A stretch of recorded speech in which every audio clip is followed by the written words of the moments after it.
Hello, स्वागत है आप सभी का आपके चैनल आदेश गुरुकुल में। हम आ चुके हैं आपके साथ अगले अंक के लिए। तो प्रागैतिहासिक कला को, जब भारतीय कला की स्टार्टिंग की बात आती है तो प्रागैतिहासिक कला को मैंने इससे पहले जो वीडियोस कराई हैं उसमें प्रागैतिहासिक काल के 2 पार्ट पढ़े हैं। ठीक है, प्रागैतिहासिक काल जो प्रथम था उसमें उसकी जानकारी विभाजन और खोजों से संबंधित था। उसके बाद दूसरे में क्षेत्र आए, तो उसके पश्चात हमने एक टेस्ट पेपर भी डाला था। आगे भी आपको इस तरीके के टेस्ट पेपर मिलते रहेंगे।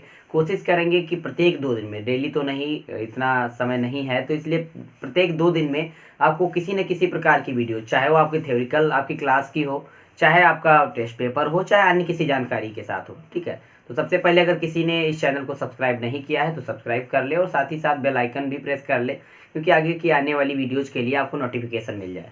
तो हम स्टार्ट करते हैं अगले चैप्टर के साथ। तो हमारा अगला चैप्टर जो है वो सिंधु सभ्यता के आता है। कि जो हम प्रागैतिहासिक बात करते हैं तो हमने कला को या इतिहास को 3 पार्टों में बांटा था: प्रागैतिहासिक, आद्य ऐतिहासिक और ऐतिहासिक।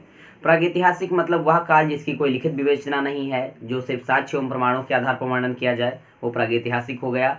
आद्य ऐतिहासिक होता है जिस काल का कोई लिखित साक्ष्य तो प्राप्त हो लेकिन उसे पढ़ा नहीं जा सकता। तो सिंधु सभ्यता जो है इसी प्रकार की एक सभ्यता रही है, क्योंकि इसकी लिपि को आज तक पढ़ा नहीं गया, क्योंकि इसकी लिपि जो है चित्रात्मक है। तो ये बात करते हैं सबसे पहले सिंधु घाटी सभ्यता की। तो हेडिंग डाल लीजिएगा यहाँ पे सभी लोग, सिंधु घाटी की सभ्यता। सिंधु घाटी की सभ्यता, और इसी को कहा जाता है Indus valley civilisation. Indus valley civilisation, Indus valley civilisation भी इसी को कहते हैं, सिविलाइजेशन।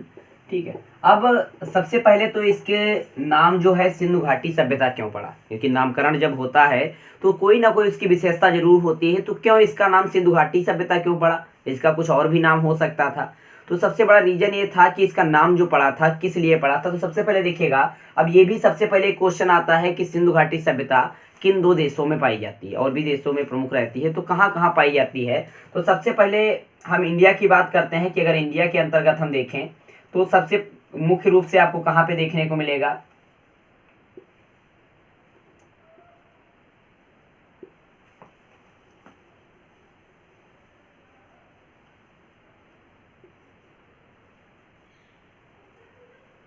ठीक है, ये आपका भारत है। तो ये जैसे आपका भारत देश रहा है, तो सिंधु घाटी सभ्यता की जब हम बात करेंगे तो सिंधु घाटी सभ्यता जो है वो भारत और पाकिस्तान का मिला जुला समूह है। तो ये हमने मान लिया हमारा जो है ये पाकिस्तान हो गया, ये हमारा पाकिस्तान हो गया। अब हमें क्या करना है, ये हमारा पाकिस्तान हो गया। अब जैसे इस क्षेत्र की हम बात करेंगे इस प्रकार से, ये पाकिस्तान हो गया आपका। ठीक है, ये आपका भारत हो गया। ठीक है, ये पाकिस्तान हो गया, ये भारत हो गया। अब इसी मैप के अकॉर्डिंग हम सिंधु सभ्यता को पूरी तरीके से, पूरी सिंधु सभ्यता हम समाप्त कर देंगे। तो सबसे पहले तो एक दिशा समझ लीजिएगा कि किसी भी मैप को जब हम देखते हैं, हमने स्टार्टिंग में आपको सांस्कृतिक केंद्रों में बताया हुआ है कि दिशा कैसे देखी जाती है मैप में। तो सबसे पहले समझ लीजिएगा कि आपका नॉर्थ किधर पड़ता है। तो ये आपका नॉर्थ है, यानी कि ये नॉर्थ है, ये आपका साउथ है, ये आपका ईस्ट है, और ये आपका वेस्ट है, यानी कि उत्तर आपका है, दक्षिण है, दक्षिण है, पूर्व है और पश्चिम है। ये दिशाएं जब देखेंगे तो उत्तर, दक्षिण, पूर्व, पश्चिम आपकी दिशाएं हो गई। तो ये सारी दिशाएं हो गई, मैप के अकॉर्डिंग सारी दिशाएं हम देख लेते हैं। तो ये सारी दिशाएं आपकी हो गई। अब उसके पश्चात हमें ये देखना है कि जैसे बात आती है कि सिंधु घाटी सभ्यता, इसका नाम क्यों पड़ा। तो सबसे पहले समझिएगा कि भारत और पाकिस्तान की 2 जगह इसके सम्मिलित सभ्यता रही है। कि सिंधु घाटी सभ्यता किन 2 देशों में प्रमुख रही है, तो भारत और पाकिस्तान 2 जगह पे आपकी ये सभ्यता रही है। ठीक है, तो ये भारत हो गया आपका, ये पाकिस्तान हो गया। ठीक है, ये पाकिस्तान का क्षेत्र आपका पूरा हो गया, पाकिस्तान हो गया। अब क्या है कि अब इसका नाम आता है कि सिंधु घाटी सभ्यता ही क्यों नाम पड़ा, क्योंकि हमारी ये सभ्यता जो है 2 देशों में आ गई, भारत और पाकिस्तान 2 क्षेत्रों की सभ्यता रही है। अब यहाँ से एक नदी निकलती है आपकी, सिंधु नदी। यहाँ से एक नदी आती है, सिंधु नदी। बस देखते रहिए कि इसको कौन सी नदी आती है, तो ये सिंधु नदी आती है। तो इसके किनारे, और इसकी 4 सहायक नदियां भारत से आती हैं। तो ये 4 सहायक नदियां हो गई, कौन कौन सी रहेंगी, तो झेलम, चिनाब, रावी, सतलज। ये आपकी झेलम हो गई, ये चिनाब हो गई, ये इस तरीके से आपस में मिल करके फिर मिलती हैं। झेलम हो गई, चिनाब हो गई, रावी हो गई और सतलज हो गई। ये 4 सहायक नदियां होती हैं, तो ये सिंधु और उनकी सहायक नदियों के किनारे इस सभ्यता को पनपने के कारण इसको जो नाम दिया गया था वो सिंधु घाटी सभ्यता इसीलिए नाम दिया गया था क्योंकि सिंधु और उसकी सहायक नदियों के किनारे ये सभ्यता पनपी थी। ये क्वेश्चन तो हमारा क्लियर हो गया कि सिंधु सभ्यता नाम क्यों दिया गया, तो सिंधु और उसकी सहायक नदियों के किनारे इस सभ्यता को पल्लवित होने के कारण इसको सिंधु नदी दिया गया नाम, मतलब सिंधु घाटी सभ्यता नाम दिया गया। तो 2 देशों की सभ्यता है, 4 इसकी सहायक नदियां। इसका भी क्वेश्चन आता है कि निम्नलिखित में से कौन एक सिंधु की सहायक नदी नहीं है या सिंधु की सहायक नदी है, तो झेलम, चिनाब, रावी, सतलज जो नदी रही है ये आपकी सिंधु की सहायक नदी है, इतना ध्यान रखिएगा, जो भारत के प्रांत से आती है। अब हम पश्चात करते हैं कि सिंधु घाटी सभ्यता को और क्या नाम दिए गए। तो सिंधु घाटी सभ्यता जो रही है, सबसे पहले तो सिंधु घाटी सभ्यता ही इसका नाम है। जब इसके नामकरण की हम बात करेंगे कि इसके नामकरण को किस प्रकार से अगर देखा जाए, तो पहली बात सबसे पहले क्या आता है, सिंधु नदी के किनारे पनपना होने के कारण सिंधु घाटी सभ्यता कह दिया गया या इंडस वैली सिविलाइजेशन कह दिया गया। इस सभ्यता का पूरा एक नगर था हड़प्पा। उस हड़प्पा नगर का सबसे पहली खोज की थी कनिंघम ने। इसकी सर्वप्रथम एक नगर आया हड़प्पा नगर की खोज या उसके टीले का पता लगा दिया कनिंघम ने, इसलिए इस सभ्यता को हड़प्पा सभ्यता के नाम से भी जाना जाता है। हड़प्पा सभ्यता के नाम से भी जाना जाता है। उसके पश्चात क्या है कि ये जो सभ्यता थी एक नगरीय सभ्यता थी, शहरी योजना थी, मतलब घर जो थे, सड़कें थी, ये सब शहरी थी, उसका जो प्रबंधन था पूरा शहरी था, इसलिए इसको हम नगरीय सभ्यता भी कह सकते हैं। इसके पश्चात हमने क्या कह दिया, तो हमने नगरीय सभ्यता कह दिया। ठीक, ये भी आपका नाम हो गया। यहाँ पर सबसे पहले पकाई गई ईंटों के साक्ष्य प्राप्त हुए हैं, उनसे भवन भी निर्माण किए गए हैं, तो इसको हम पकाई गई ईंटों की सभ्यता भी कह सकते हैं। पकाई गई ईंटों की सभ्यता और साथ ही साथ इसमें भवन निर्माण भी मुख्य रूप से पाया गया, इसलिए इसको हम वास्तुयुगीन सभ्यता भी कह सकते हैं। वास्तुयुगीन सभ्यता भी कह सकते हैं। तो ये तो हो गए हमारे सबसे प्राचीनतम नाम कि हमने क्या नाम दे दिया, तो हमने सिंधु नदी के सहायक पनपने के कारण या सिंधु और उसकी सहायक नदियों के किनारे पनपने के कारण हमने इसको सिंधु घाटी की सभ्यता नाम दे दिया। हड़प्पा सभ्यता जो नाम दिया वो हड़प्पा नगर का सर्वप्रथम उत्खनन होने के कारण हड़प्पा सभ्यता नाम दे दिया। नगरीय सभ्यता इसलिए कहा क्योंकि ये नगर नियोजन यहाँ पे श्रेष्ठ रहा, इसलिए हमने इसको नगरीय सभ्यता कह दिया। उसके पश्चात पकाई गई ईंटों की सभ्यता कहा क्योंकि यहाँ पर सबसे पहले पकाई गई ईंटों का प्रयोग हुआ था। साथ ही साथ अन्य नाम भी आपके दिए गए हैं, लेकिन प्रमुखतः इतने ही नाम हैं आपके। एक फिर मेसोपोटामिया निवासी जो रहे हैं, इन्होंने इस सभ्यता को मेलुहा सभ्यता कहा था, तो इसलिए मेलुहा नगर से उच्चारित किया, इसलिए मेलुहा सभ्यता हो गया। प्रमुखतया 2 नाम जरूर ध्यान रखिएगा, एक तो आपका आता है सिंधु सभ्यता और एक आपका हड़प्पा सभ्यता, साथ ही साथ नगरीय सभ्यता भी आपका प्रमुख रहा है। तो ये तो हो गई सभ्यताओं की बात कि क्या नाम उसका दिया जाता है, तो नाम हमने ले लिया इसका। उसके पश्चात आता है कि इस सभ्यता का समय काल क्या था। पूरी सिंधु सभ्यता का अगर हम समय काल देखें तो किसके अनुसार देखेंगे, तो विभिन्न विद्वानों के अनुसार विभिन्न समय रहे, जैसे माधव स्वरूप के अनुसार कुछ और होगा, सर जॉन मार्शल के अनुसार और होगा, आर्यल लुस्टीन के अनुसार और होगा, क्षेमेंद्र के अनुसार या आर्य अग्रवाल के अनुसार कुछ और होगा। लेकिन हम जो बात करेंगे मुख्यतः एक ऑथेंटिक जो साइंटिफिक रहेगा उसकी बात करेंगे। तो एक किसी भी चीज़ का निश्चित समय हमें निकालना है तो हम कार्बन डेटिंग की बात करते हैं। Carbon dating, radio carbon dating होता है। जैसे एक व्यक्ति आज जीवित है, उसकी 1 साल में अभी मृत्यु हुई, मान लीजिएगा उसमें 100 कार्बन, हमने कैसे निकाला जाता है समझ लीजिएगा। मान लिया कि एक व्यक्ति है, अभी उसकी मृत्यु हुई है हाल ही में, अब उसमें 100 कार्बन विद्यमान है, 100 या 1000 कार्बन है, और इसी व्यक्ति को 100 साल बाद या 1 साल बाद देखा गया तो इसमें 900 कार्बन बचे, 900 कार्बन 1 साल बाद बचे। तो एक रेशियो हमें मिल गया कि 1 साल में एक व्यक्ति से अगर उसकी मृत्यु हो गई है तो 100 कार्बन चले जाते हैं। तो अगर हम बाद में खोज करते हैं और हमें यहाँ पर 100 कार्बन केवल 100 कार्बन मिलते हैं, तो अनुमान लगा लेंगे कि ये वस्तु कितनी पुरानी होगी, तो ये लगभग 1000 साल पुरानी होगी। तो इसी प्रकार से वो कार्बन की गणना की जाती है। तो उस कार्बन के अनुसार कि कार्बन डेटिंग के अनुसार क्या होता है, तो कार्बन डेटिंग का समय भी पूछा जा सकता है, रेडियो कार्बन डेटिंग का। तो सबसे पहले देखिएगा इसको सूत्र क्या रहता है, इसको C14 लिखा जाता है। इसके अनुसार जो समय रहेगा सिंधु सभ्यता का वो 2350 से लेकर के 1750 ईसा पूर्व का रहेगा। और आपको पहले ही बताया गया था जो प्रागैतिहासिक कला की वीडियो थी कि भारतीय कला कितने वर्ष प्राचीन रही, तो वहां पे आपको एक समय एवरेज दिया गया था कि सिंधु सभ्यता को लगभग हम 3000 ईसा पूर्व से मान सकते हैं। ठीक है, तो ये आपका 2350 से 1750 ईसा पूर्व हो गया। तो उसके पश्चात देखिएगा ये यही एक समय हम बता रहे हैं, बाकी तो विभिन्न विद्वानों के अनुसार किताबों में आप पढ़ सकते हैं। तो एक निश्चित समय आपका, एक बिल्कुल ऑथेंटिक समय, अगर किसी विद्वान की बात नहीं हो रही है तो बिल्कुल सही समय आपका आएगा 2350 से 1750 ईसा पूर्व। ये हो गया समय की बात। और हमने आपको नाम भी बता दिए कि क्या क्या उसके नाम पड़े थे, क्या क्या उसका नाम आया। तो सिंधु और उसकी सहायक नदियों के किनारे होने के कारण उसको सिंधु घाटी की सभ्यता नाम दे दिया गया। और सहायक नदियां कौन सी थी, तो झेलम, चिनाब, रावी, सतलज जो नदियां हैं वो सिंधु की सहायक नदियां हैं।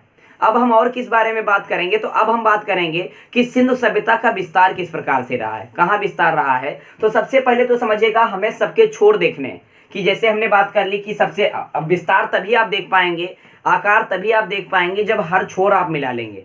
ठीक है, तो सबसे पहले हमने देखा कि सिंधु सभ्यता का सबसे उत्तरी छोर कहाँ पे है। सिंधु सभ्यता का सबसे उत्तरी छोर आपका जो आया है वो मादा जम्मू कश्मीर में आया। कहाँ पे आया है, तो हमने मान लिया कि सबसे उत्तरी छोर हमारा कहाँ पे है, तो ये मादा जम्मू कश्मीर में है आपका। यहाँ पर तो अब ये यहाँ पे आ जाएगा मादा, ठीक है, क्योंकि यहाँ पर लद्दाख का क्षेत्र हो चुका है। मादा जम्मू कश्मीर आपका हो गया।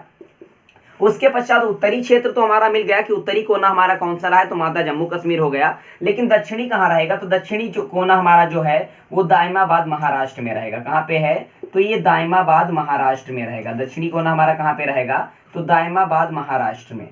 ठीक है, दक्षिणी छोर हमारा सिंधु सभ्यता का कौन सा है, तो दाइमाबाद महाराष्ट्र में है। उसके पश्चात हम बात करेंगे कि सिंधु सभ्यता का पूर्वी छोर कौन सा है। तो सिंधु सभ्यता का पूर्वी छोर पड़ता है आपका आलमगीरपुर, उत्तर प्रदेश, मेरठ में पड़ता है। तो हमने मान लिया क्या है, जैसे यहाँ पे आपको जम्मू कश्मीर लद्दाख का पार्ट आया, फिर हिमाचल आता है, फिर आपका उत्तर प्रदेश आता है। तो उत्तर प्रदेश में हमने मान लिया कि आलमगीरपुर, मेरठ, उत्तर प्रदेश जो दिल्ली के साइड पड़ता है, तो ये आपका हमने मान लिया कि आलमगीरपुर जो रहा है, आलमगीरपुर उत्तर प्रदेश, मेरठ यूपी में पड़ता है, मेरठ ब्रैकेट में उत्तर प्रदेश। तो ये जो रहा है ये सिंधु सभ्यता का सबसे पूर्वी छोर रहा है। ये पूर्वी रहा क्योंकि जब दिशा हम बांटेंगे तो इस प्रकार से हम बांटेंगे, तो उत्तरी हो गया, दक्षिणी हो गया, पूर्वी हो गया। अब पश्चिमी कौन सा आएगा, तो पश्चिमी छोर में हम आ गए, तो ये हमारा एक स्थल पड़ता है बिल्कुल कोने में। कौन सा स्थल है, तो इसको हम कहते हैं सुतकेनेडोर, सुतकेनेडोर कहते हैं। और ये पड़ता कहाँ पे है, तो ये बलूचिस्तान में पड़ता है। बलूचिस्तान जिसको हम पाकिस्तान के नाम से जानते हैं, बलूचिस्तान पाकिस्तान। ठीक है, ये आपका सबसे पश्चिमी छोर हो गया। अब क्या आया, उत्तर, दक्षिण, पूरब, पश्चिम, आपके चारों दिशाएं हो गई। अब हम क्या करेंगे, हमने क्या किया, बस इसको हमने इस प्रकार से मिला दिया। ठीक है, हमने क्या किया, इस प्रकार से हमने इसको मिला दिया। अब इस प्रकार से जब आप मिलाएंगे तो ये छोर जो होता है ये इस तरह से नहीं, बिल्कुल, क्योंकि जब दिशा देखेंगे तो इस तरीके से। अब हम हर एक छोर को मिलाएंगे कि ये पार्ट यहाँ तक आ जाता है। तो अगर इसको मिलाएंगे तो ये कैसा आकार आ गया, ये हमारा क्या बन गया, त्रिकोण। ये हमारा त्रिकोण बन गया। यानी सिंधु सभ्यता का आकार कैसा है, तो सिंधु सभ्यता का आकार है त्रिकोण, और कभी कभी तिकोना भी आ सकता है, चाहे त्रिकोण हो चाहे तिकोना हो। उसके पश्चात देखिएगा ये हमारा आकार भी हो गया। विस्तार तो बढ़ता चला जाएगा क्योंकि जितने ज्यादा स्थलों की खोज होगी उतना ज्यादा विस्तार होगा, और वर्तमान में इसकी खोज जारी है, इसलिए यहाँ पर विस्तार आपका बढ़ता चला जाएगा। अब इसके अलावा और क्या फेमस है, तो अब हम बात करते हैं जैसे सिंधु सभ्यता का सबसे प्राचीन नगर कौन सा। सबसे पहले उत्खनित नगर रहा है आपका हड़प्पा। हड़प्पा सबसे प्राचीन रहा है, प्राचीन उत्खनित रहा है। खोज भी इसकी कनिंघम ने 1878 में इसके टीले की कर दी थी। कनिंघम ने 1878 में इसके टीले का पता लगाया था। ठीक, तो ये सबसे प्राचीन हो गया। फिर ये भी पूछा जा सकता है कि सिंधु सभ्यता का सबसे प्रमुख नगर कौन सा है, तो सिंधु सभ्यता का सबसे प्रमुख नगर जो है मोहनजोदड़ो है। सिंधु सभ्यता का सबसे प्रमुख नगर कौन सा है, तो सिंधु सभ्यता का सबसे प्रमुख और प्रमुख खोजें जो हुई हैं आपकी मोहनजोदड़ो में हुई हैं। सबसे बड़ा स्थल कौन सा है, वर्तमान में अगर बात कर दी जाए कि सिंधु सभ्यता का सबसे बड़ा स्थल कौन सा है या सबसे बड़ा नगर कौन सा, क्योंकि नगरीय सभ्यता है, तब आपकी राखी गढ़ी रहेगा। और राखी गढ़ी पड़ता कहाँ पे है, तो राखी गढ़ी आपका हरियाणा में पड़ता है। ठीक है, उसके अलावा सबसे छोटा आपका स्थल कौन सा रहा है, तो आपका अल्लाह दीनो रहेगा, कि अल्लाह दीनो आपका जो है सबसे छोटा स्थल रहेगा। जब राखी गढ़ी की खोज हुई या उत्खनन हुआ उसके पहले पूरे सिंधु सभ्यता का सबसे बड़ा जो स्थल था वो था आपका जो आया था धौलावीरा। लेकिन उसके पश्चात खोजों के फलस्वरूप राखी गढ़ी को सबसे बड़ा स्थल खोज दिया गया, सबसे प्रमुख आपका हो गया। तो हड़प्पा जो हो गया सबसे प्राचीन हो गया, मोहनजोदड़ो सबसे प्रमुख हो गया, सबसे बड़ा हो गया राखी गढ़ी, और सबसे छोटा हो गया अल्लाह दीनो। अब हम यहाँ पे सिर्फ 2 प्रमुख नगरों को लेके चलेंगे। जैसे एक क्वेश्चन आता है कि सिंधु सभ्यता के प्रमुख 2 नगरों के नाम बताइए, तो हड़प्पा और मोहनजोदड़ो 2 नाम आते हैं। क्वेश्चन आता है कि सिंधु सभ्यता के प्रमुखतम क्षेत्र किस देश में पाए जाते हैं, तो हड़प्पा और मोहनजोदड़ो दोनों जो हैं वो आपके पाकिस्तान में वर्तमान में है, इसलिए पाकिस्तान सही होता है। अब यहाँ पे देखिएगा, सिर्फ क्वेश्चन समझना है आपको कि जैसे हड़प्पा कहाँ है, इसलिए क्वेश्चन आता है कि सिंधु नदी के किस छोर पे हड़प्पा है या सिंधु नदी के किस छोर पे आपका मोहनजोदड़ो है। तो हम बात क्या करेंगे, यहाँ पर मान लीजिएगा हड़प्पा स्थित है, यहाँ पर मान लीजिए हड़प्पा स्थित है, यहाँ पर हड़प्पा मान लिया स्थित है, ठीक है, ये हड़प्पा हमने मान लिया, ये यहाँ पे हमने मान लिया कि मोहनजोदड़ो स्थित है, यहाँ पर हमने माना ये हमारा मोहनजोदड़ो स्थित है, यहाँ पर हड़प्पा स्थित है, यहाँ पर मोहनजोदड़ो स्थित है। अब इसके अलावा जब इसमें देखेंगे तो आपकी ये सिंधु नदी बह रही थी। अब जैसे इतना तो आपको पता है कि पूर्व किधर है, पश्चिम किधर, ये आपका पूर्व है, अब ये आपका पश्चिम है, ठीक है, ये आपका पश्चिम है। अब आपसे क्वेश्चन पूछ लिया जाए कि सिंधु नदी के किस तट पे हड़प्पा स्थित है, तो आपको ये सिंधु नदी है, तट कौन सा है, पूर्वी, यानी कि सिंधु नदी के पूर्वी तट पे हड़प्पा है। उसी प्रकार से सिंधु नदी के किस तट पर मोहनजोदड़ो है, तो पश्चिमी तट पे। अब जब क्वेश्चन पूछेगा कि मोहनजोदड़ो के किस तट पर सिंधु नदी है, तो मोहनजोदड़ो के पूर्वी तट पर सिंधु नदी होगी और हड़प्पा के पश्चिमी तट पे सिंधु नदी होगी। ठीक है, क्लियर सबको, इसका ध्यान रखिएगा। किसी भी प्रकार से क्वेश्चन आ सकता है कि मोहनजोदड़ो हड़प्पा में स्थिति पूछ सकता है कि किस दिशा की तरफ किसकी रही है। एक क्वेश्चन और आता है कि सिंधु सभ्यता का ऐसा कौन सा स्थल था जो लगभग सिंधु नदी की बाढ़ से 7 बार नष्ट हुआ था। तो इसका जब नगर विभाजन आप देखेंगे, क्योंकि जब सूर्य उगता है पूर्व में, मान लिया पूरी रही है तो पूर्व में आपको पता है कि पूर्व में यहाँ पे सूर्य उगेगा तो प्रकाश आएगा। तो इसका जब विस्तार देखते हैं विभाजन, तो 2 स्तरों में विभाजन ज्यादातर नगरों का हुआ है। सिर्फ एक धौलावीरा ऐसा नगर रहा है जिसका विभाजन त्रिस्तरीय यानी कि 3 स्तरों पे किया गया। जब 2 स्तर किए गए तो एक में कह दिया गया था दुर्ग टीला और एक को कह दिया गया था नगर टीला। तो दुर्ग तो सबको पता है कि दुर्ग जो होते हैं ऊंचे स्थान होते हैं। तो अगर मान लीजिएगा ये यहाँ पे सूर्य उगता है और यहाँ पर हम यहाँ पे क्या करें, इस प्रकार से दुर्ग को इधर हम कर दें और इस प्रकार से हम नगर को इधर कर दें, तो क्या आएगा, जब प्रकाश जाएगा तो प्रकाश यहीं आएगा, नगर तक नहीं पहुंचेगा। इसलिए नगरों का जो बसाया गया था नगरों को, वो 2 स्तरों में इसलिए बसाया गया था, इस प्रकार से बताया गया था कि पूर्वी व नगर टीला, पूर्व में क्या कर देते थे, पूर्व में नगर टीला कर देते थे और पश्चिम में आपका कर देते थे दुर्ग टीला।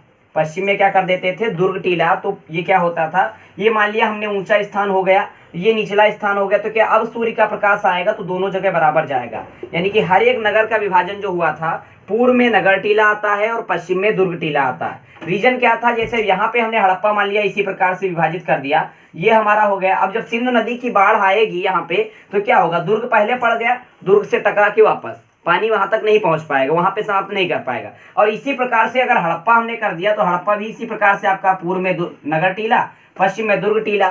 अब क्या आएगा, अब इसकी जो बाढ़ आएगी नगर पहले पड़ जाएगा, इसलिए नगर का विनाश कर दिया, नगर का विनाश कर दिया, इसीलिए विभाजन हुआ है। तो उसको ध्यान रखिएगा बस, किस लिए वहां पे विभाजन हुआ। तो मोहनजोदड़ो का सिंधु नदी की बाढ़ से लगभग 7 बार उसको नष्ट किया जा चुका है। ये आपका सब काफी प्रमुखतम रहता है, ठीक है, काफी प्रमुखतम रहेगा।